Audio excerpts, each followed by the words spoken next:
let's move on to movies and TVs shows. I know we've all probably seen plenty of those in the past 2 months. So we'll start off with you, Mr. Taylor Bogue, and we'll start with movies. So what movie do you have to bring to the table? So I don't know. I've kind of got an old soul. So anything old, whether it's music or movies, I love. I actually started watching. I think it was the other day. I think it was just like 3 days ago, maybe. I can't remember. But I watched the '69 True Grit with John Wayne.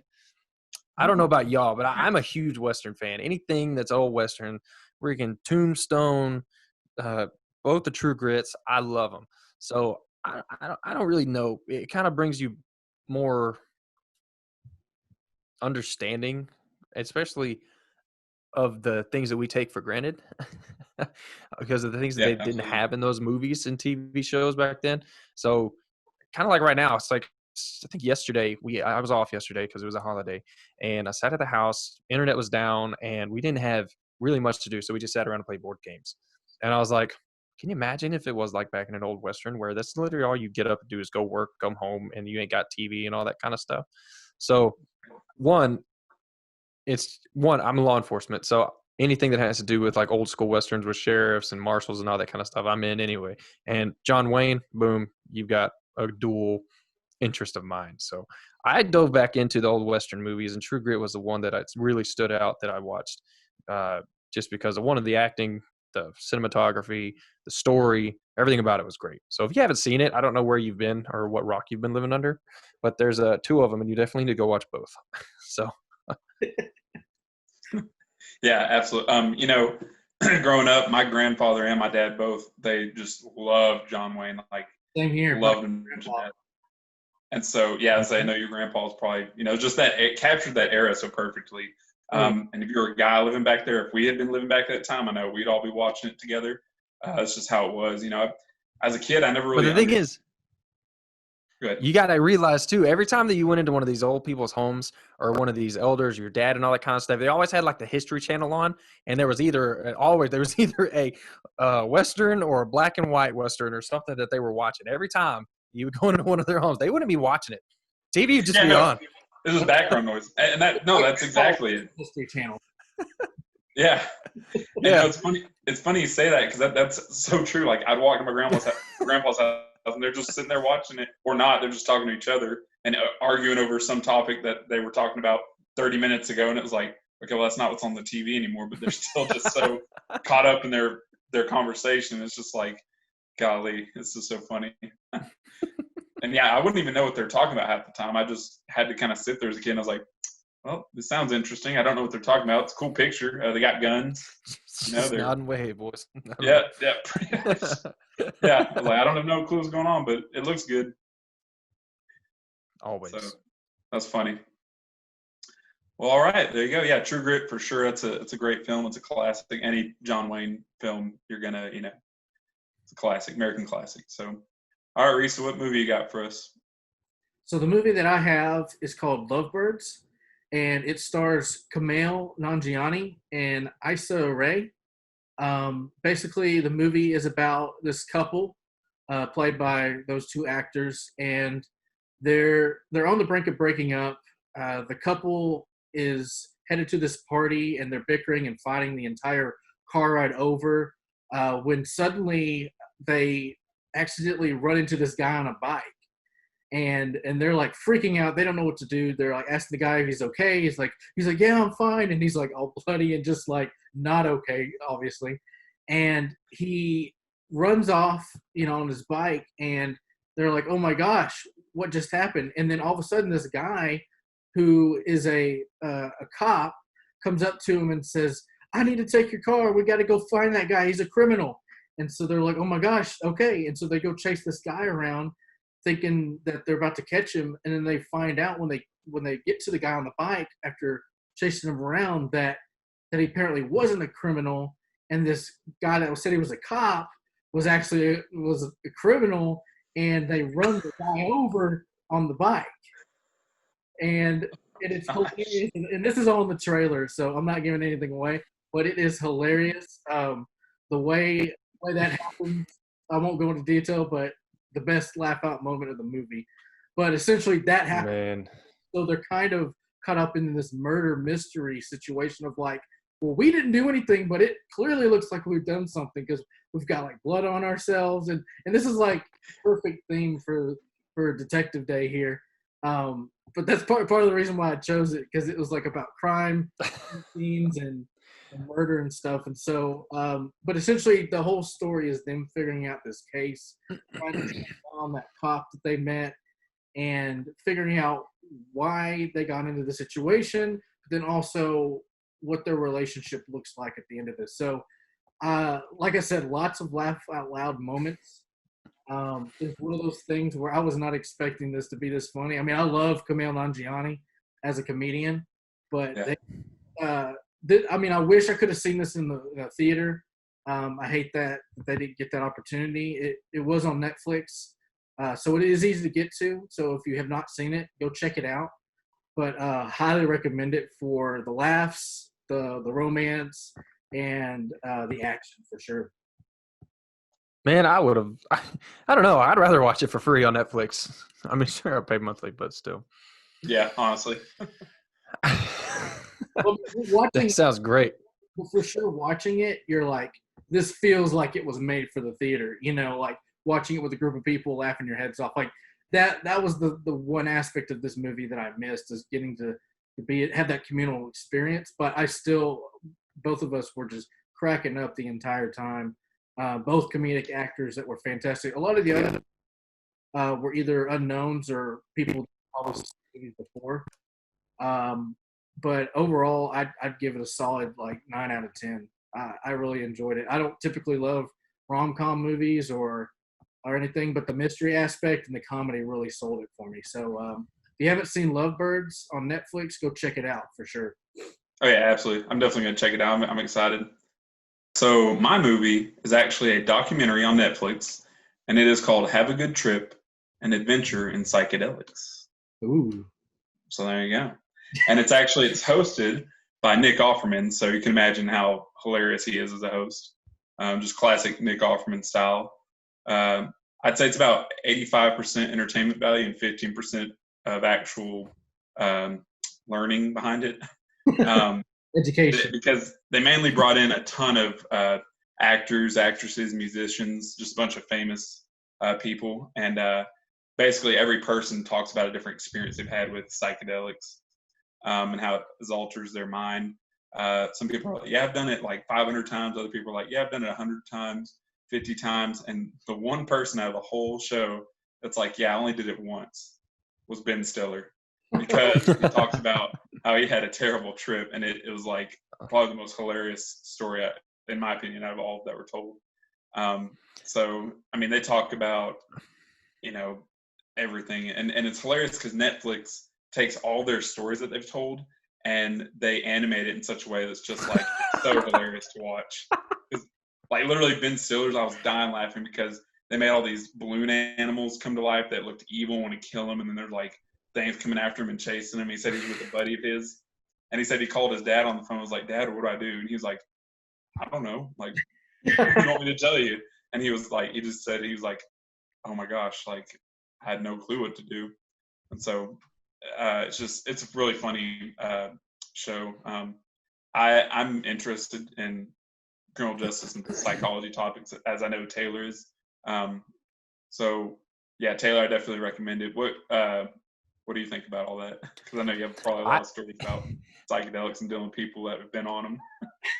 First off, it reminds me a little bit of Drunk History. It's just getting famous people in to come in and tell all kinds of stuff like that, and then they animate it. That's great. I'm gonna have to check that out. Yeah, that's exactly what it is. But you got a wide spectrum, kind of like they can do that show because they've got the hallucinogens, all that kind of fun party drug stuff that people have done just to have a good time, see what the experience.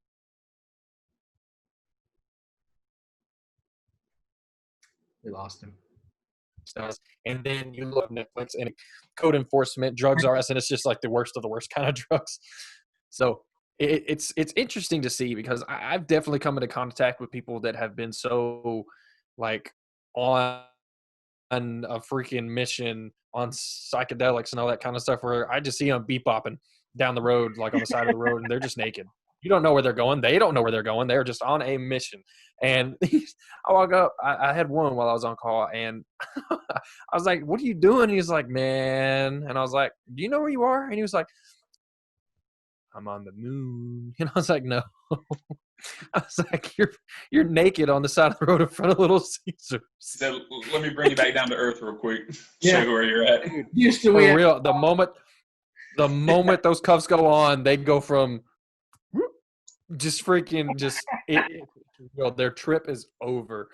But some of them are for some of them. Sometimes the trip goes on into the back of the car and into the jail, and they start singing Jailhouse Rock or something like that. But man, it's crazy because you have those people that can handle those kind of experiences, and you have some that can't, and they freak out, and then they go out in the streets and they act the way that they act. While on the other side of the spectrum, you have old boy sitting at the house who just ate a whole bunch of shrooms and is just like, whoa. So you can watch those shows. You can, because it's that side. And these famous people are doing these things. So you can watch that, and it's more of a comedy rather than this other part that you don't see of the people using those kind of drugs as well because of depression and all that kind of stuff, and have a completely different reaction.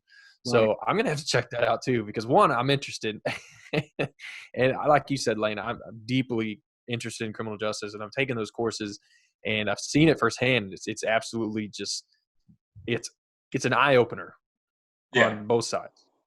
Oh, for sure. Because it covers so much emotion. Like you can have one side that's like, I mean, if you have a terrible mindset, like you said, depressed going into it, well, it's what you're going to get out of it, as opposed to someone in a perfect environment and happy-go-lucky, then, well, that's what they're going to get out of it. That's why you hear funny stories. But, and that's another thing, you know, with hallucinogens, like, I mean, you already know this, but, you know, it alters your mindset. It doesn't affect you, harm you physically, whereas like a drug like meth or heroin, that is very detrimental to your body, not your mind. But LSD is kind of... Depends on what you do while you're on those drugs. Yeah, that's very true. You try to jump on the back of a dragon, and you end up jumping off the Taco Bell, and you end up in the ground. Yeah, see, that's on you though. Yeah, so you gotta be careful. Like, so don't jump off buildings. Yeah, because that won't get you in a good position. So. Well, you've also heard that some of those drugs can be gateway drugs to other things. Now, people can argue left and right about it isn't, but you're always going to have somebody who has a research saying something. So I just urge people to be cautious when they even think about using that kind of stuff, and think, is that really the path you want to take, and the possibility that because here's the deal. There are some people who have a perfectly sane mental state. They know what they're doing, and they just want to try that one drug one time. And then I've seen some drugs, I haven't seen it, but we've read, there's stories and there are articles and there's research to where one drug can give somebody who may not have had the onset of schizophrenia, boom, they take a drug and boom, from that point on, it messes with them. So it's weird how it affects your mind depending on the person that you are and depending on what kind of mental state you have. So some people just watch that and they say, man, that'd be fun. And then they try it, and then they end up with a mental handicap, or they end up developing some kind of mental disorder or something like that. Then that's kind of an issue as well. So the laugh, but be cautious while you laugh. Yeah. And not only that, but a lot of times illegal drugs aren't being sold by the most reputable person out there. So you don't know what they can lace it with. Like, I'm not like, oh, well, I know I'm buying my drugs from Reese, so it's good quality. It's sold by, Timbuktu down in Szechuan. So it's like, I don't know what I'm getting. I don't know what's being put in my body. Exactly. So, yeah, that's anywho. Sounds like a wild movie for sure. Yeah. It was fun to watch for sure. Based on your descriptions of what happens, and then you mentioned that they animate it and illustrate it, I can't imagine what that looks like. I mean, I've seen the trailer, and I'm sure that's only like a small percentage of what that actual experience is like, just what you're seeing on the animation. So it really intrigues me and makes me think, like, how did these people like get through something like that? I just don't get it, and it's something that's been going on since especially in the 60s and 70s, that like is just like latched onto the culture, and just like still happening today. And whether, and like you said, whether it's a good trip or a bad trip, like that's the risk that you're taking, and where it takes you after that definitely will affect your life. So yeah. Yeah, and that's the thing, nowadays we know about that kind of stuff. Back then they're like, oh, I have no clue what this is, but I'm going to try it anyway. They didn't care. Like, Nobody cared. Yeah, they just what they have to lose, I guess. Yes. Yeah, they were doing it. They were having a good time. Now it's my turn. Give it here. Yeah. Wow. Pretty much. So there you have it. All right. Well, I guess we'll move on to TV shows now. Taylor, what TV shows have you indulged in? Okay, first off, I don't know if any of y'all have, I don't think y'all have seen it, but The IT Crowd on Netflix. Oh my gosh. So 2013 British comedy, okay, and exactly what you think it is. It's IT. People at the lowest bottom of the giant multi-million-dollar building, and they run the IT department. So basically, imagine if you know everything about IT. Boom, you're doing your job, you and your buddy, and then y'all just get a new head of your IT department who comes in acting like she knows everything, but in reality, she doesn't know anything about IT. So, yeah. So now, the very first episode, they go in and they find out that she doesn't know anything about IT because she's over there typing on the computer, and they're like, you know, blah, blah, blah, blah, blah. I'm not going to get into it because I want you to watch it. But they end up saying, you don't know anything about IT or anything like that. She's like, yes, I do. And they go over while she's tapping on the computer and like pick up her plug to the computer. And it's not even plugged in. And she's just like. So they ended up sending her to the office. Yeah, right. So they end up sending her to the office, and they're afraid of getting fired. So they end up going back downstairs, and now they have to work with her trying to figure out what IT is all about while they know everything about IT. And every time someone calls, they're like, have you tried turning it off and on again? And then they hang up. That's it. But it is an absolute hilarious British comedy that y'all need to watch. It's great. Who all was in the cast? Anybody we know? Oh, hard question, but I can figure it out real quick. So there's one, it's good to mention that because there's one meme that comes out of that. No, there's two memes that come out of that show that not a lot of people realize it came from that show. And I hate to say it, but y'all seen that meme where it's just a meeting and there's people around a table and all that kind of stuff. And the dude just goes, stands up, walks over to the window, opens the door, and just hops out and just falls. That's what that's from. Oh, okay. I know exactly what you're talking about. Yeah. So let's get into it real quick. So the IT Crowd is Chris O'Dowd and Richard Ayoade. Ayoade? Yeah. But it's got a whole bunch of like special guests that come into all that, like Matt Berry. I don't know if y'all have heard of Matt Berry, but he's been in that. He's been in Community. He's been in a couple other shows that are just really, really funny. And he ends up being the boss after his dad jumps out the window. So let's see. The meme. So there's another meme where Richard Ayoade comes out of the bathroom in a pink robe and he's just like, hello, or morning. That one. Those are the three main actors that it circles around, or four actors that it circles around.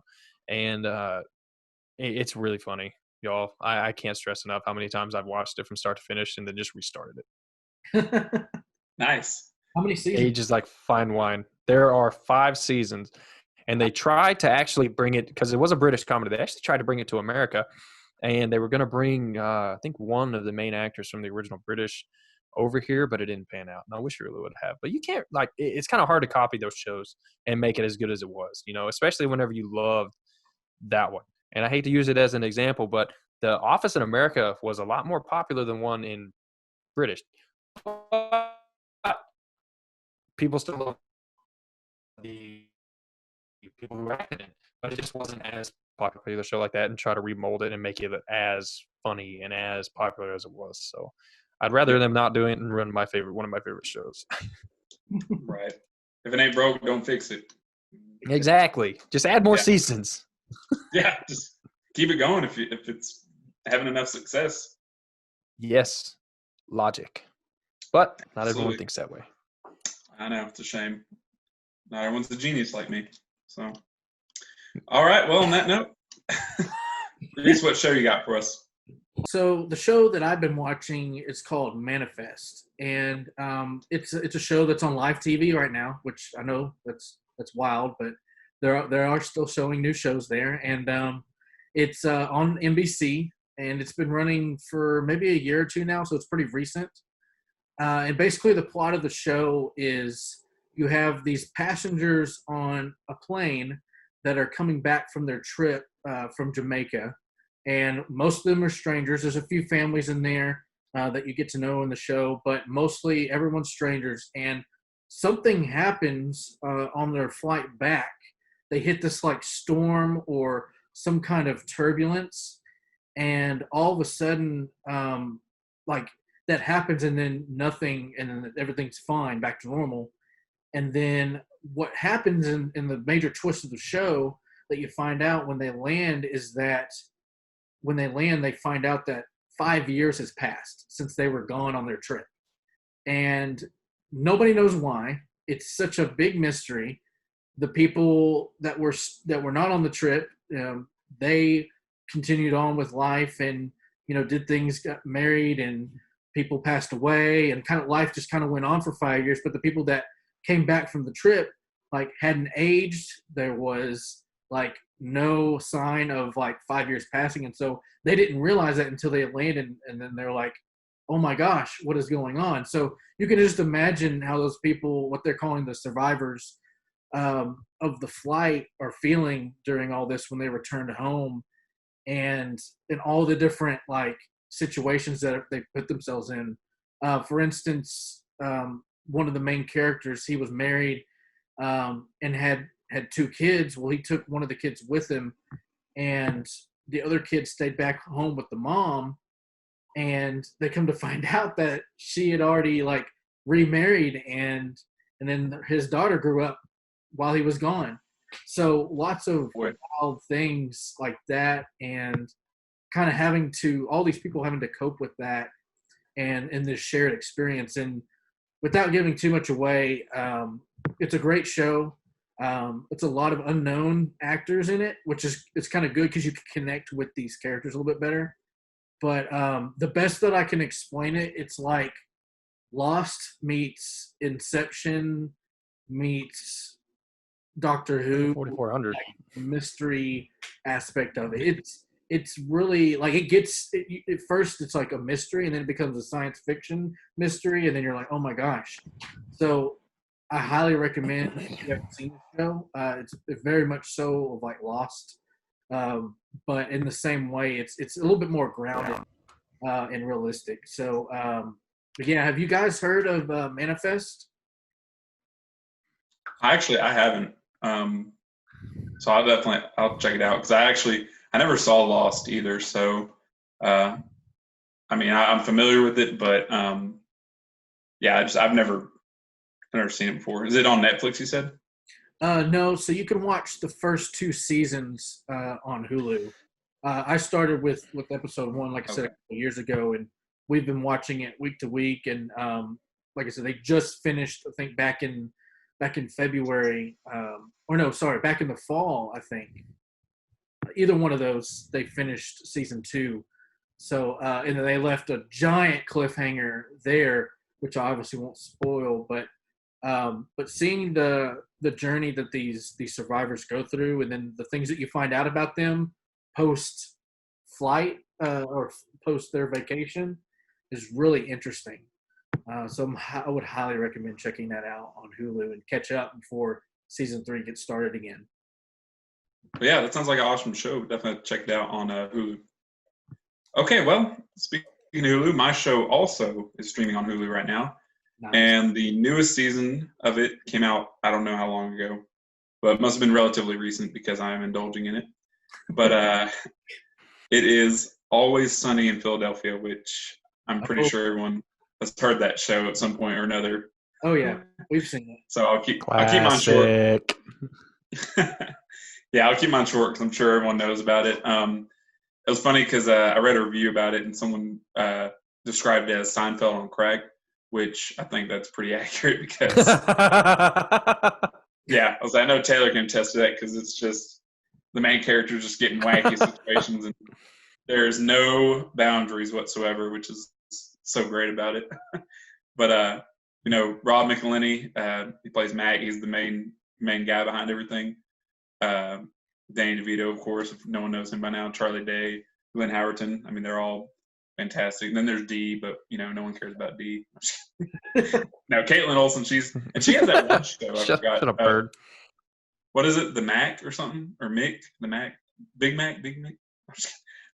But they're all. I mean, Always Sunny has basically made all these actors and actresses, and now they all have been featured in every type of movie or show now, or made a cameo at least once. Mm-hmm. But besides Danny DeVito, who's been around way before it. But it's just such a funny comedy, so off the wall, and you never know what you're gonna want to get. But like this newest season, I feel like it got a little more refined. I don't know if that's a good word for it, but it feels like the shots got a little better. The humor is still very vulgar, but I don't know. It seems like they're kind of taking a new approach, but not really at all.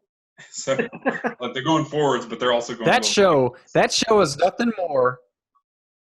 That show is nothing more than people who have reached the peak of television and are just doing whatever they want and are having a good time with it at this point.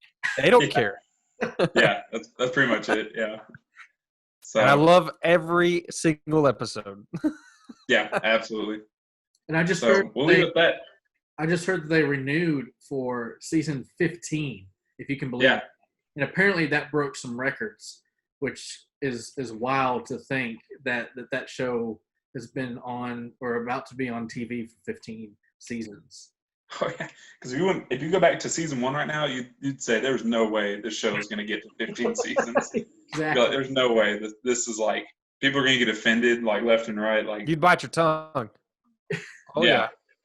Yeah, it's surprising honestly because in today's climate especially, but it's just I guess it's a great enough show to keep going because people are still watching. I know I am. So there you go. So well, you got to think about the level of comedy that they got. They've gotten to the point where people are now PC and all that kind of stuff, and it's the only show that has kept its consistency from season 1 to now, despite all the changes that are going on right now. So it's doing nothing but getting better and better, and just not reaching or not adhering to the social norms, which makes it great. Right. Because now everyone's just like, they're rebellious, they're great storytellers. I want to be them because it's not where we're at right now, and it just. Yeah, it just goes off on a tangent. It could definitely inspire other shows to do that or create new shows from that. Yeah. It's for sure one of a kind. I love that we just keep cutting you off. This is definitely that one show that no matter how you say, all right, we're gonna move on. No, that we could just keep going, and this could be the entire podcast. I know that's what I'm scared of. I know we could talk about it all day. So, but yeah, it is what it is. You can't really explain it because there's not really a overall plot. That's what I'm saying. When people ask me like, "What's it about?" I'm like, they have a bar and they just are crazy. That's all I can. That's literally all I can describe it as. They just do whatever. It's not a book. It just is. It's not a book. It's fables. Yeah, each episode is just a new story and a new adventure altogether, which is great because it's like they're not going to run out of material. It seems like because they've come up with so many scenarios and you're just like, and they also stay relevant too because in each season they bring up something that's going on in the world at that time, which is really cool. Mm-hmm. So, and they kind of use that art to kind of speak on that subject and kind of give their take on it. And like Taylor was saying, may not be the most PC response, but it's something that definitely gets a reaction out of people in a positive or negative way. It just depends on where you're at on that topic. They'll run head first into it, with no question asked, from what I've noticed. Right. Oh no. Yeah, for sure. Mm-hmm.